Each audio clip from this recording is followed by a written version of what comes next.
charme bouillonne en moi. Pour le roi, je dis mon œuvre est à toi. Que ma langue, telle la plume d'un habile écrivain, sous ta main, t'adore au roi souverain. Tu es le plus beau de tous les fils de l'homme. Oui, Dieu t'a béni pour toujours. Et la grâce qui coule de tes lèvres est un baume de vie et un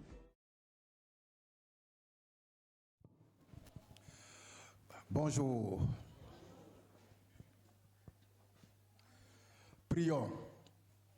Que Dieu soit béni.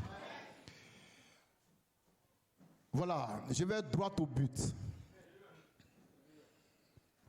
Jésus-Christ de Nazareth n'est pas la seule lumière du monde. Et je vais apporter les preuves bibliques de ce que je dis. Je ne dis pas ça pour provoquer une quelconque polémique, mais je prêche la parole de Dieu par la manne fraîche afin de perfectionner les saints à qui on a dit beaucoup de fausseté, beaucoup de mensonges. Le temps est venu pour que ces saints-là connaissent toute la vérité pour leur propre perfection. Jésus dit que quand l'Esprit de vérité viendra, il nous conduira dans toute la vérité. On nous a dit que Jésus était la seule lumière du monde. C'est une vérité, mais ce n'est pas toute la vérité. C'est une partie de la vérité, mais ce n'est pas toute la vérité. Mais ce matin, nous voulons toute la vérité. Et c'est quoi cette vérité-là? C'est que Jésus-Christ de Nazareth n'est pas la seule lumière du monde. Après lui, il y a eu et il y aura d'autres lumières du monde. J'espère que tout va bien. Prenons la Bible. Jean 8, 12.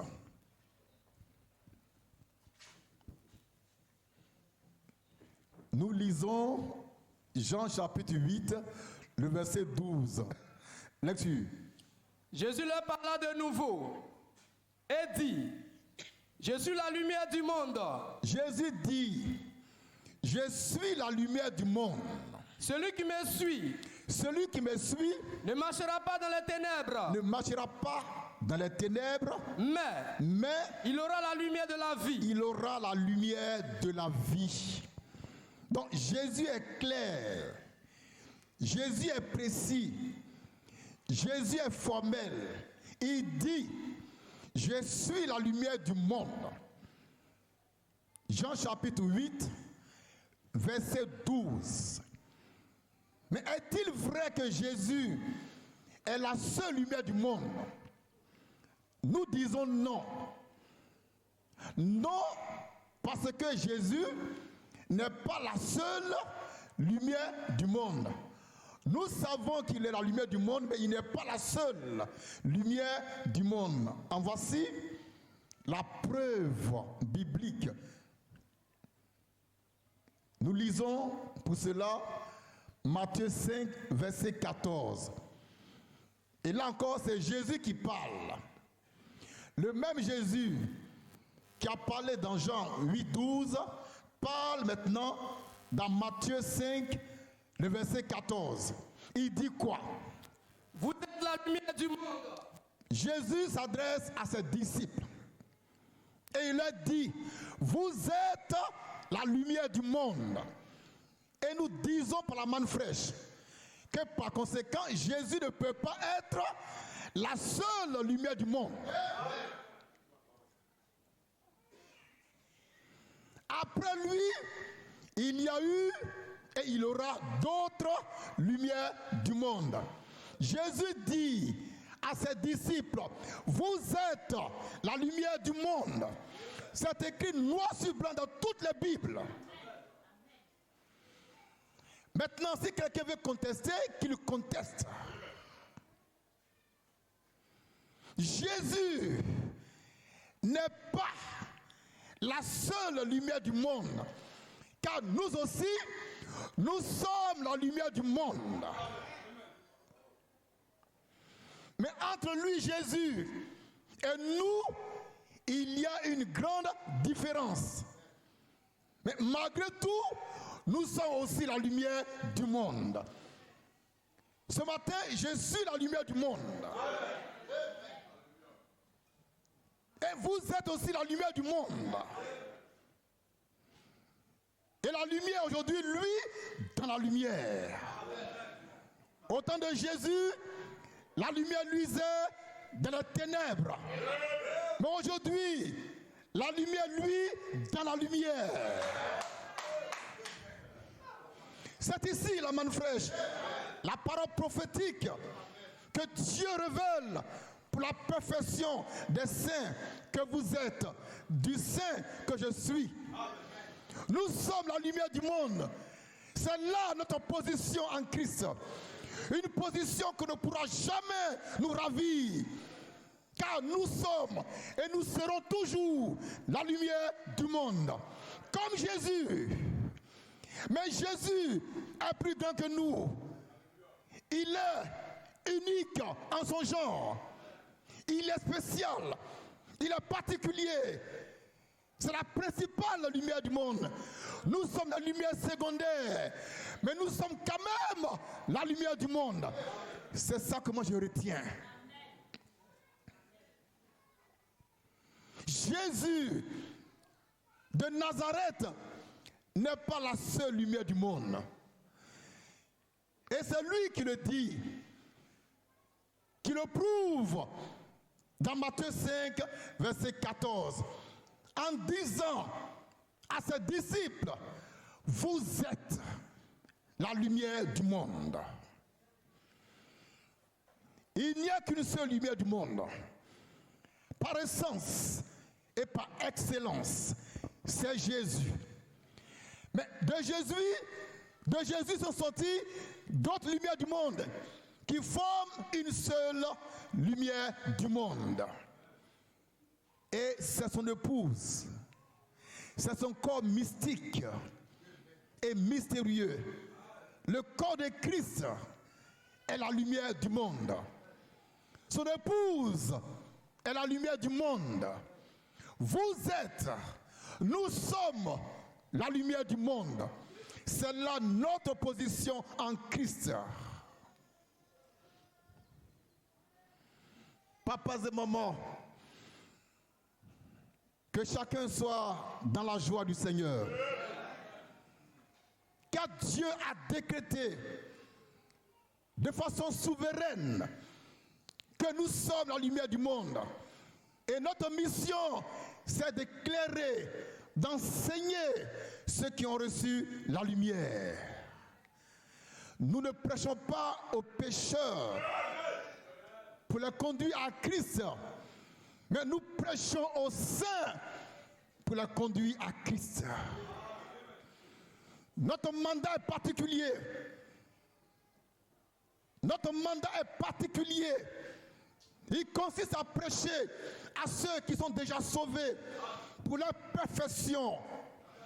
Car on peut être sauvé et ne pas être parfait. On peut être saint et ne pas être parfait. Quand Jésus était sur terre, dans ce corps de chair, il était saint, mais il n'était pas parfait. Jésus, quand il marchait sur l'eau, n'était pas parfait.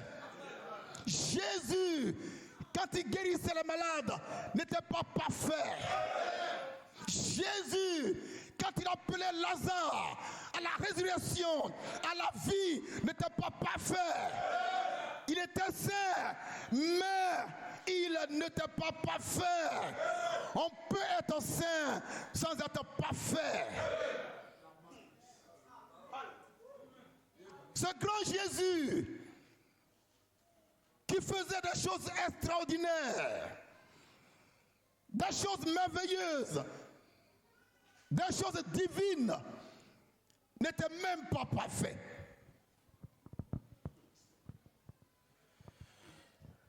Il était seulement saint. Mais après sa résurrection, sa crucifixion, sa souffrance, Dieu l'a rendu parfait. Que son nom soit béni. Papas et mamans, vous êtes la lumière du monde. Vous qui croyez en Jésus par moi, par la manne fraîche, vous êtes la lumière du monde. C'est là votre position que personne ne pourra jamais vous ravir. C'est Dieu qui l'a déclaré, c'est Dieu qui l'a décrété, c'est Dieu qui l'a dit. Et nous croyons ce que Dieu dit. Nous ne croyons pas ce qu'il dit, mais nous croyons ce qu'il dit. Ceux qui croient en Dieu, c'est des plaisantins. Ceux qui croient en Dieu, c'est des aigles. Autrefois, on croyait en Dieu, c'était révolu. Maintenant, nous croyons Dieu. Papas et mamans, aujourd'hui, avec la manne fraîche, nous croyons Dieu. Nous croyons Dieu et non pas en Dieu. S'il vous plaît, la foi en Dieu est une foi imparfaite. La foi en Dieu est une foi imparfaite. Pourquoi dois-je donc croire en Dieu? Moi qui suis parfait, je ne crois pas en Dieu, mais je crois Dieu. Je suis parfait. Donc je crois Dieu. Et Dieu est d'accord avec moi. Papa et maman, vous êtes la lumière du monde. Jésus n'est donc pas le seul à être la lumière du monde. Il nous a engendrés pour que nous soyons tous, autant que nous sommes, la lumière du monde. Notre mission divine, notre vocation céleste, c'est d'éclairer ceux qui sont déjà éclairés pour que la lumière soit parfaite. Nous prêchons aux vierges sages et non aux vierges folles. Et nous ne sommes pas au temps du soir, ni au temps de minuit. Nous sommes au-delà du temps de l'aube. Alléluia! Où la parole de Dieu, par la manne fraîche, est rendue parfaite pour les gens parfaits. Vous avez en vous la foi parfaite. C'est pourquoi vous êtes candidat à l'enlèvement et prêt pour l'enlèvement. Moi, je suis déjà prêt. Si Jésus venait ce matin sur terre, il trouvera des gens parfaits. Car je suis parfait. Tu es parfait. Alléluia. Que Dieu soit béni. Papas et mamans, réjouissez-vous matin, midi et soir. Car vous n'êtes pas n'importe qui. Vous êtes la lumière du monde. La lumière de Dieu, c'est vous. La lumière de Christ, c'est vous. Vous êtes la parole de Dieu. Oh.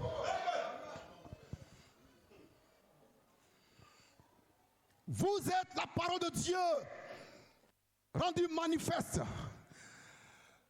Vous êtes la parole de Dieu. Faites chair. Oh, la parole est lumière. Donc vous êtes lumière. Et en vous, il n'y a point de ténèbres. En vous, point de péché. En vous, point de maladie. En vous, point de malédiction. Tout en vous est lumière, car le Dieu de lumière habite en vous. Vous êtes la lumière du monde. Le péché ne peut pas entrer en vous, car vous êtes la lumière du monde. Le péché ne peut rien contre vous, car vous êtes la lumière du monde. Le diable, les démons, les sorciers ne peuvent rien contre vous, car vous êtes la lumière du monde. La mort elle-même ne peut rien contre vous, car vous êtes la lumière du monde. Et vous êtes la vie éternelle. Vous êtes immortel. Jésus, le roi des rois, le Dieu de toute éternité, vous a rendu éternel, immortel, incorruptible, parfait, glorieux, magnifique, extraordinaire et merveilleux. Épouse ivoirienne, épouse de l'agneau qui l'a comme immolé, tu es la lumière du monde. Que Dieu soit béni. Les gens vous diront qu'il n'y a pas de juste sur la terre, qu'il n'y a pas de saint sur la terre. Dites-leur que c'est eux, ils ne sont pas justes. C'est eux, ils ne sont pas saints. Car nous sommes saints. Nous sommes justes. Et c'est Dieu qui l'a dit. Et nous ne péchons pas. Car nous sommes la lumière du monde. Le péché ne peut pas habiter dans mon corps. Car je suis la lumière du monde. La lumière et les ténèbres ne peuvent pas cohabiter. Donc tu ne peux pas dire, toi chrétien, que tu es lumière alors que tu es pécheur. Vous êtes la lumière du monde. Ce jour-là, quand Jésus parlait à ses disciples, Judas Iscariote était présent.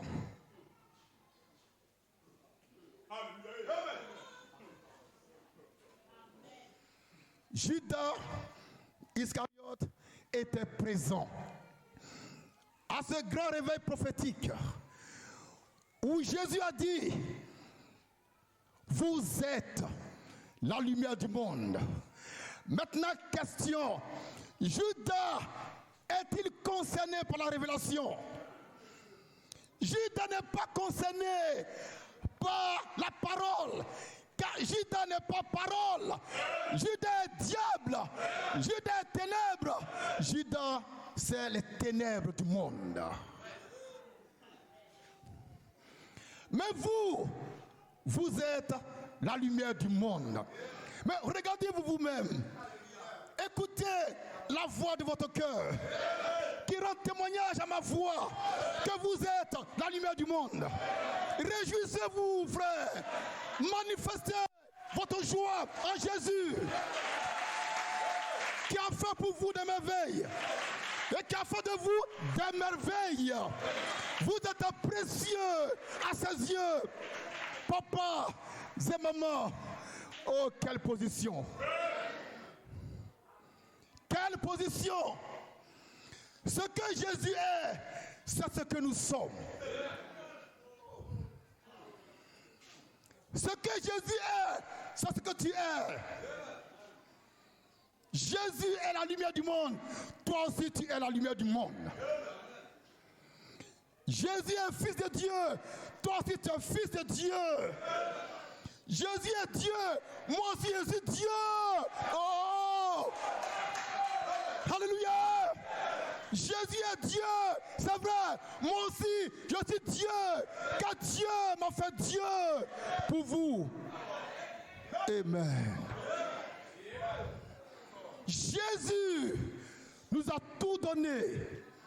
Son amour, sa bonté, sa grâce, son royaume, sa parole, son esprit saint. son Esprit Saint,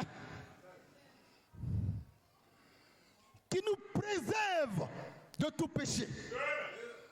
L'authentique chrétien, né de nouveau, en qui Christ habite aujourd'hui, en ce temps de la fin, ne peut pas pécher. Il ne peut pas pécher.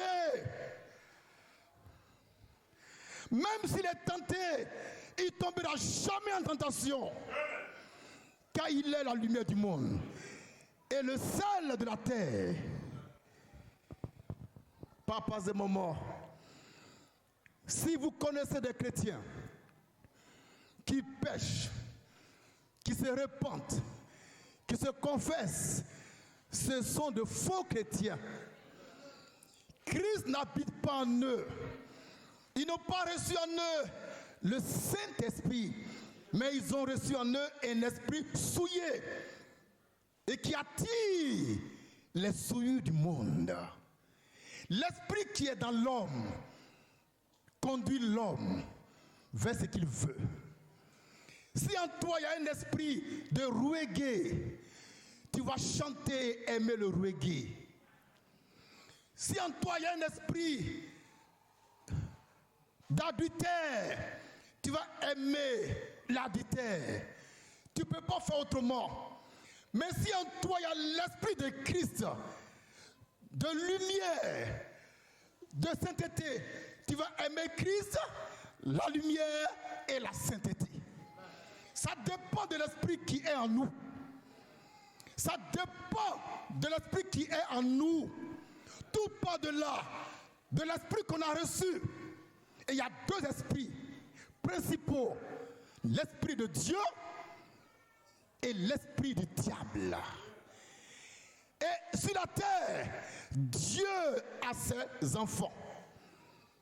Satan aussi a ses enfants.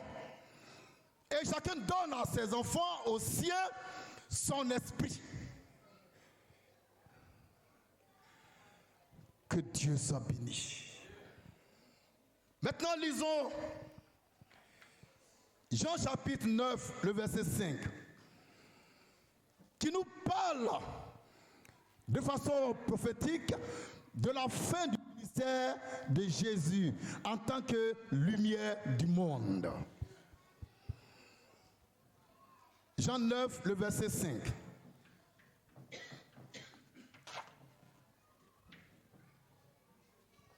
Lecture. Pendant que je suis dans le monde, Jésus dit, pendant que je suis dans le monde, je suis la lumière du monde. je suis la lumière du monde.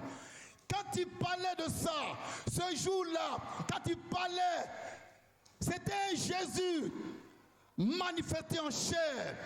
C'était Jésus-Christ homme. Et il dit, pendant que je suis là, dans le monde, je suis la lumière du monde. Mais ça veut dire quoi? Et il veut dire quoi? Nous savons ce qu'il a dit. Maintenant, on veut savoir ce qu'il voulait dire. Il voulait dire ceci, que quand il ne sera plus là sur la terre, dans un corps de chair, il ne serait plus la lumière du monde. Autrement dit, il prophétisait sur la fin de son ministère et la venue d'autres lumières du monde.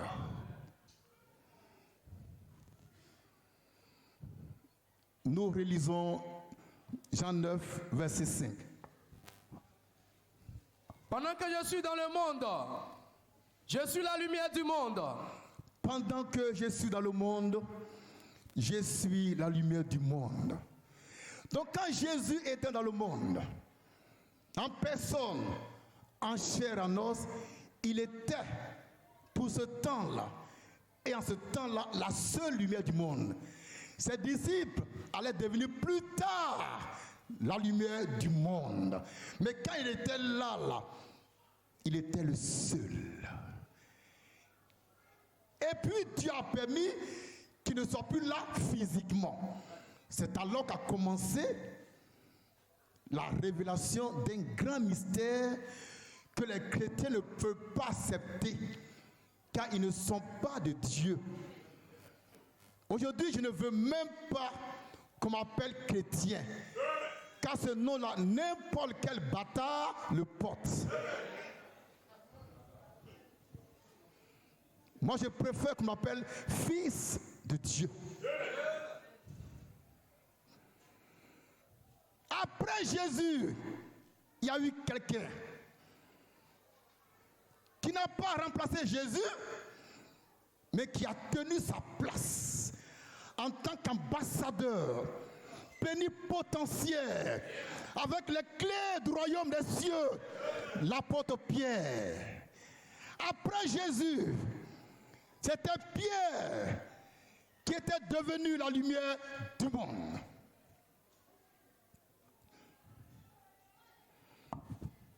Après Jésus, c'était Pierre qui était devenu la lumière du monde.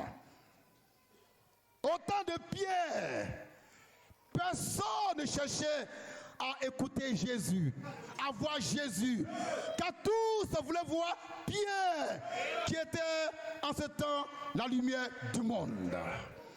Et comme Dieu l'a toujours su, il a fait une chose extraordinaire. Quand il a vu que Corneille cherchait le salut à travers les dons volontaires, les offrandes, les prières et les jeûnes, Dieu qui voulait sauver Corneille a envoyé vers lui un ange de sa part. Et l'ange arrivait chez Corneille. Et l'ange va dire une parole extraordinaire qu'on va lire si Dieu le veut, pour montrer que l'ange lui-même, qui est venu de la part de Dieu, n'a pas prêché Jésus, mais l'a prêché Pierre.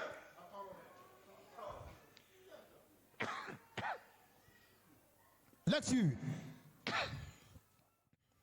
Envoie maintenant des hommes à Joppé. L'ange dit à Corneille, envoie maintenant des hommes à Joppé. Et fais venir Simon. Et fais venir Simon. Surnommé Pierre. Oui. Amen. L'ange est venu de la part de Dieu lui-même, avec un message prophétique pour Corneille. Il dit à Corneille, envoie à Joppé chercher Simon Pierre. Acte 11, verset 14. Là-dessus. Envoie à Joppé. Envoie à Joppé. Et fais venir Simon. Et fais venir Simon. Surnommé Pierre. Surnommé Pierre. Qui te dira des choses. Écoutez bien maintenant. Ce que l'ange a dit avec précision et exactitude. Fais venir Simon, surnommé Pierre. Lecture. Qui te dira des choses. Il te dira des choses Par lesquelles tu tu seras sauvé. tu seras sauvé. Toi et toute ta Toi maison. et ta maison.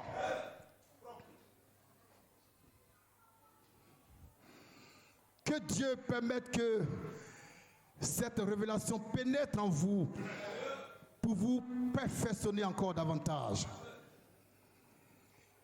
Simon Pierre devait venir chez Corneille pour lui dire des choses par lesquelles il serait sauvé, lui et sa maison. En termes clairs et prophétiques, c'est que Simon Pierre avait les paroles de la vie éternelle. C'est lui qui avait en ce temps-là les paroles de la vie éternelle. Car l'ange a été clair. Il te dira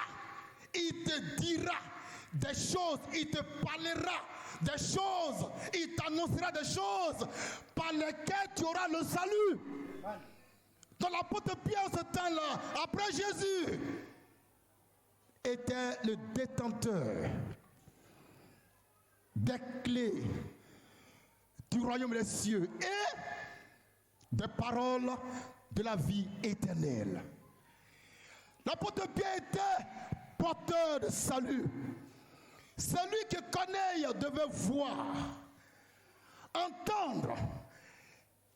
Et ils devaient croire en Pierre, qui était en ce temps-là, dans tout Israël, la lumière du monde. Et même dans le monde entier, il était la lumière du monde. Et cela, c'est après le départ de Jésus au plus haut des cieux. Aujourd'hui, en ce temps de la fin, il y a 4 grands temps prophétiques. Le temps du soir, le temps de minuit, le temps de l'aube et le temps du matin. Mais je voudrais mettre l'accent sur le temps de l'aube et le temps du matin. Au temps de l'aube, l'apôtre Pierre, qui avait les clés du ciel, n'était plus sur terre. Même ce matin, Pierre n'est pas là pour que nous puissions l'écouter de vive voix. Donc Dieu, qui voulait accomplir son plan de rédemption de façon parfaite, a pourvu à un ministère prophétique du Fils de l'homme, pour qu'aujourd'hui encore, on puisse recevoir les paroles de la vie éternelle. Il a choisi un homme d'entre les hommes, qu'il a mis à part, qu'il a sanctifié, qu'il a fait Dieu et Fils de l'homme. Et il lui a donné une parole extraordinaire qui défie la Bible elle-même et qui la corrige, la manne fraîche. Papas et mamans, je suis la lumière du monde. Vous êtes aussi la lumière du monde. Ma mission, c'est de vous perfectionner, afin que la lumière qui est en vous et que vous êtes soit plus grande. Vous n'êtes pas des pécheurs. Il n'y a pas de pécheur à la manne fraîche. Il n'y a pas d'impudique à la manne fraîche. Il n'y a pas de bâtard à la manne fraîche. Il n'y a que des gens saints qui ont besoin d'être perfectionnés. Et Dieu a pourvu à notre perfection par la manne fraîche. Revenons à l'apôtre Pierre. On reprend ce que l'ange a dit. Lecture. Acte 11, 14. Envoie maintenant des hommes à Joppé et fais venir Simon surnommé Pierre, qui te dira des choses par lesquelles tu seras sauvé, toi et toute ta maison. N'est-ce pas merveilleux ça? Qu'est-ce que l'ange devait dire s'il voulait dévier de la volonté de Dieu? Il devait dire à Corneille, il faut chercher Jésus. Il faut chercher Jésus. Mais l'ange n'est pas bête, comme nos prophètes aujourd'hui, qui vous incitent à chercher Jésus qu'on ne peut pas voir. L'ange est sage. Il vient de Dieu. Il a la connaissance et la révélation. Et il sait qu'aujourd'hui, là, au temps de Pierre, c'était Pierre qui avait les clés du royaume des cieux. Donc pourquoi conduire Corneille à Jésus?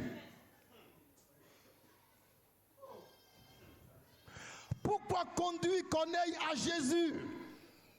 Alors que c'est Jésus a remis les clés à l'apôtre Pierre. Pourquoi vous, les pasteurs, les prophètes, les bishops, vous voulez nous conduire à Jésus de Nazareth alors que nous on ne le voit pas? On ne sait même pas où il habite. On n'entend même pas sa voix. Pourquoi? Je défie quiconque de me montrer où est Jésus. Je défie quiconque de me dire où est Jésus de Nazareth. Parce que moi aussi je veux le voir, je veux l'écouter, je veux l'entendre. Mais il est où? L'ange du Seigneur avait la révélation qu'en ce temps-là, Jésus, n'étant plus là physiquement, il fallait un autre homme. Cet homme que Dieu a choisi, c'était l'apôtre Pierre. L'ange avait la révélation. Mais vous, les prophètes, vous, les pasteurs, vous n'avez pas la même révélation que l'ange. Et vous conduisez les gens à Jésus, qu'on ne peut pas voir, au point que les chrétiens, ils sont mélangés. C'est eux, ils sont toujours malades, toujours pauvres, toujours misérables. C'est eux, ils ont la Bible et ils vont à l'hôpital. C'est eux, ils ont la Bible et ils avalent les médicaments que les Blancs ont fabriqués. Et ils osent dire que la Bible est la parole de Dieu. La Bible te dit d'aller à l'hôpital. Montre-moi le verset où Jésus dit allez à l'hôpital. Et moi, je vais me taire. Chrétiens, vous êtes des idiots.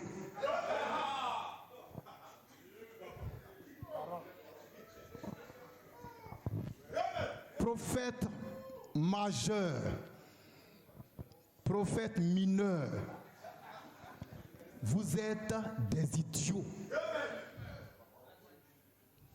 Bishop, généraux de Dieu, caporaux de Dieu, sergent-chef de Dieu, lieutenant de Dieu, vous êtes des bâtards. Vous séduisez les gens. Vous mentez aux gens. Et vous prenez leur argent. Escroc que vous êtes. Si c'est Jésus qui t'a dit dans ta Bible d'aller à l'hôpital au CHU, viens me montrer le verset là. Je t'attends. Hein? Si quelqu'un dans la salle peut venir ici, qu'il vienne. Je suis ici au nom du Seigneur et je déclare que la Bible n'est pas la parole de Dieu.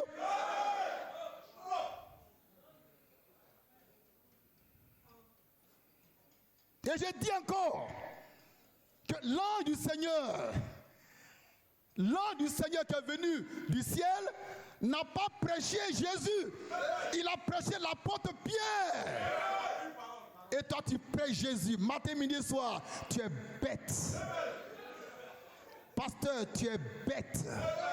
Prophète, tu es bête.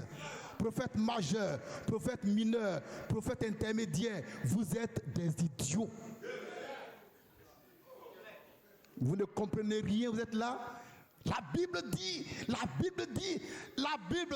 que l'ange dit que il faut aller chercher Pierre. Et ça, tu fais comme si tu n'as pas vu dans la Bible. Va chercher Simon Pierre, qui va te dire les choses par lesquelles tu seras sauvé. Il est question du salut de l'âme de Corneille. Et c'est Simon Pierre qui a cette mission-là, non Jésus de Nazareth. C'est Simon Pierre.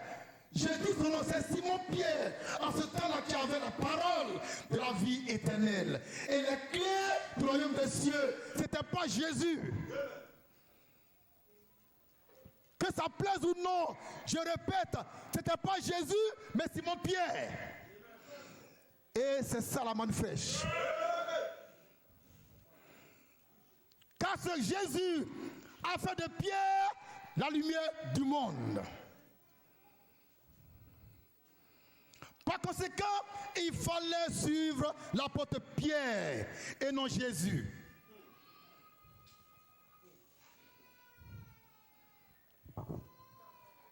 Que Dieu soit béni. Après l'apôtre Pierre, Dieu a mandaté un autre homme. Il a fait de lui la lumière du monde. L'apôtre Paul. Acte 13, 47. Nous le répétons par la manne fraîche. Jésus-Christ de Nazareth n'est pas la seule lumière du monde. Mais il est l'unique lumière du monde. Il y a une différence entre unique et seul. Alléluia. Oh, quelle parole. Lisons Acte 13, 47. Et là, c'est l'apôtre Paul qui parle. Il dit quoi? Car ainsi nous l'a ordonné le Seigneur. Car ainsi nous l'a ordonné le Seigneur. Je t'ai établi Je t'ai établi pour être la lumière des nations, pour être la lumière des nations, pour porter le salut pour porter le salut jusqu'aux extrémités de la terre. jusqu'aux extrémités de la terre. On reprend ce verset biblique. Lecture. Car ainsi nous l'a ordonné le Seigneur. Ainsi nous l'a ordonné le Seigneur. Je t'ai établi Je t'ai établi, toi Paul, pour être la lumière des nations, pour être la lumière des nations, pour porter le salut pour porter le salut jusqu'aux extrémités de la terre. jusqu'aux extrémités de la terre. Et nous disons par la manne fraîche que l'apôtre Paul, en ce temps-là, était aussi la lumière du monde.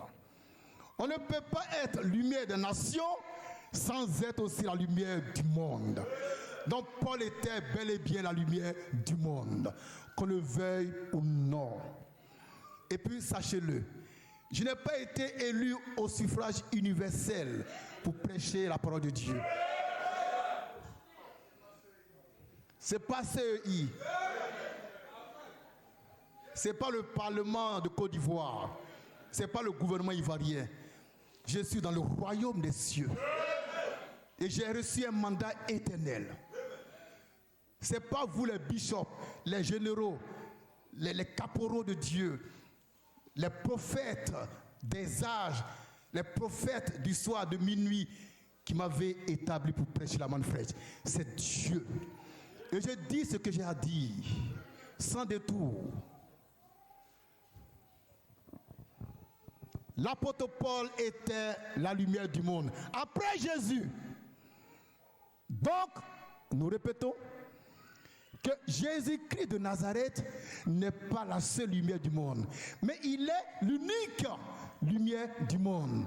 Il est la lumière suprême, le Dieu suprême, la sainteté suprême, la pureté suprême. Et nous venons en seconde position pour entrer dans sa suprématie et sa divinité. Papas et mamans, j'espère que tout va bien. Ne craignez rien, car c'est la parole. Rien que la parole. Et depuis ce matin, je ne fais que prêcher la parole de Dieu. Je ne suis pas en faute. Je ne suis pas dans l'erreur. Car l'Esprit de Christ qui est en moi me conduit dans toute la vérité. Les habitants des cieux plongent leur regard dans ma parole, la manne fraîche. On reprend Acte 13, verset 47. Pour les chrétiens, quand ils aiment examiner les Écritures comme les chrétiens de Béret, pour voir si ce qu'on dit est vrai, eh bien, donnez-leur la Bible. Ils n'ont qu'à vérifier. Nous restons dans la parole. Nous lisons. Car ainsi nous l'a ordonné le Seigneur. Ainsi nous l'a ordonné le Seigneur Jésus-Christ. Je t'ai établi Toi, Paul, je t'ai établi pour être la lumière des pour nations, être la lumière des nations, pour porter le salut pour porter le salut jusqu'aux extrémités de la terre. jusqu'aux extrémités de la terre. Mais ce Paul n'est plus. Paul est mort. Paul est mort. Alors, qui est maintenant la lumière des nations? la lumière du monde. C'est qui? N'allez pas croire que la Bible est la lumière du monde. La Bible n'est pas la lumière du monde. La Bible ne fait que rendre témoignage de la lumière du monde. Mais elle n'est pas la lumière du monde. La Bible n'est pas Dieu, mais elle rend témoignage de Dieu. La Bible n'est pas Jésus, mais elle parle de Jésus. Ce n'est pas parce que quelqu'un parle de Jésus qu'il est dans la vérité. Alléluia! Il y a des gens qui prêchent Jésus qui sont diables. Et ils sont versés sur Facebook. Ils prêchent la Bible, mais ils sont diables, impudiques, adultères, pédophiles, anarcheurs, violeurs, brigands et sorciers. La Bible ne peut pas garantir ton salut. Elle ne peut pas te sauver. Sinon, Dieu aurait envoyé Paul avec une Bible. Mais il lui a dit, je t'ai établi pour être la lumière du monde, pour porter le salut. C'est l'homme de Dieu qui porte le salut. Ce n'est pas la Bible. La Bible n'est pas la lumière de Dieu. La Bible, c'est la lumière des hommes. Elle ne peut pas éclairer véritablement. Amen. Et quand Paul partait prêcher aux nations, il avait en lui le salut. Il était porteur du salut. Il avait en lui les paroles de la vie éternelle. C'était lui, Paul, en ce temps qu'il fallait écouter. Mais Dieu soit béni car Paul aussi est mort. Maintenant, qui allons-nous écouter? Dieu doit envoyer et mandater une autre lumière du monde. C'est qui?